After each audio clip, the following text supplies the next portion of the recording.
My name is Scott McCutcheon. I'm the owner and operator of Emerald Coast Glass Protection. What I'd like to do today is take you through a brief overview of the Walton County schools.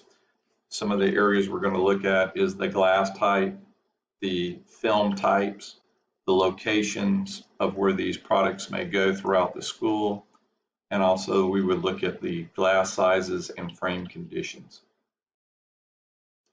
These are the three types of glass that are in a school, and they can vary depending on where the school is located, as well as the year of the school.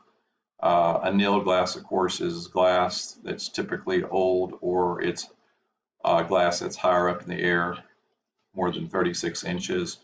As you can tell, when it breaks into shards of glass, which is very dangerous. Tempered glass is typically on doors or lower windows. When it breaks into little beads of glass. And then laminated glass has a interlayer of polyester that helps hold the glass together. In our particular area in Florida, they use this typically for hurricanes. And so, like I said, it's designed to hold the glass together.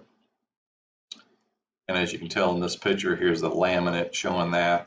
And when we add these window films, and there's several types of window film, you have your solar control window film that's around 1.5 mils thick. And then when you get into the security films, it's 8 mils thick to 14 mils thick. Typically what we do on different locations, they may vary on what we use for the applications. This is an example of what it would look like from the inside. You can see out. From the outside during the day, you're not able to see back into the classroom. Doors, we typically go to a 14 mil thick film, security film. As you can tell in this picture on the far left, they shot out that glass and they were able to kick that glass out and walk in to that facility. On the far right, it added the Armor Coat 14 mil film on it, and it took quite a bit of time to get in through that opening. I also have available this video if you'd like to see it.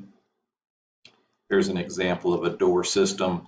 One thing that we really look at, the reason why we go to these thicker films on doors, is because the door handle that comes across here, if they were to shoot this glass out, they're able to walk in and lock the door.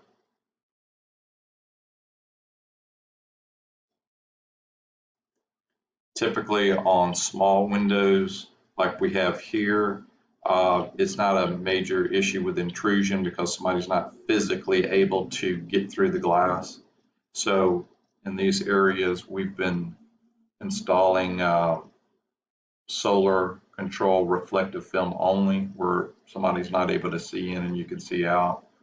Working with these various school systems, they feel that these smaller windows aren't a big risk as far as somebody trying to get through. So that's why we have a variety of films that we use depending on the window sizes in these various schools. Here's another situation, old windows. If it's old frames or thin glass, we use this solar control film on them because we just don't feel like the thicker films would hold up to that type of frame. The frames are just way too thin to try to install any type of thicker films to this application. And some of the schools do have this type of glass. Another thing that we've put on each one of the assessments is the location of the areas that are going to be covered. Everything that we've did in these assessments is everything in front of a fence or really close to a fence, within 6 feet of a fence. If there's a window, we would be applying this film. This is kind of a broad overview. We have broke down each individual school assessment in a PowerPoint. Feel free to look over them. If you have any additional questions, feel free to give me a call or email me. I'm available to go over the rest of the assessments.